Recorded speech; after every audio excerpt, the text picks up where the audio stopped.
नमस्कार जय जगन्नाथ। आज आउ गोटे छोट मिनी ब्लॉगटा आरंभ होती। लंच बिरियानी करी कहीं घर को माँ बापा आसछंती तेणु मुझे भेज बिरियानी करुँची। आपण मैंने भावे बुधवार न कौन भेज बिरियानी। यहाँ एक्चुअली मंगलवार वीडियो मु एडिट करके छाड़ा मत मंगलवार दिन संभव ही नाला तेणु मु बुधवार वीडियो एडिट करके छाड़ुची।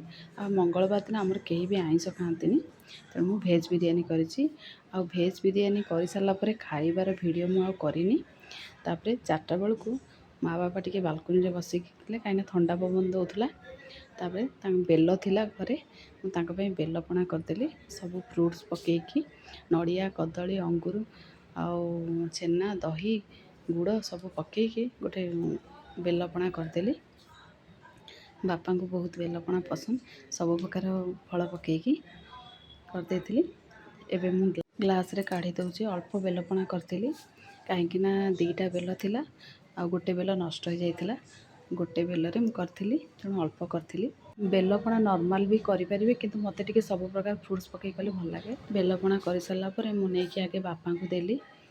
बापा बालकनी रे बसथिले तो मु तांको आगे देइथिली तापर आमे समस्ते पी देलु। तापर संध्या हो जाइथिला मु संध्या देइथिली। संध्या दे सल्ला परे हस्बैंड तरबुज आनिथिले। मु तरबुज को काटिकी विश्वास करेनि भितरटा जमा नाली ना खाली धला धला देखा जाउतला तेणु आनी तो खाईदवा। राति रे डिनर रे करथिली पनीर तरकारी ता संगे परोटा। जदि आपण मानको वीडियो भल लागुची लाइक शेयर सब्सक्राइब करिवे। रहउची।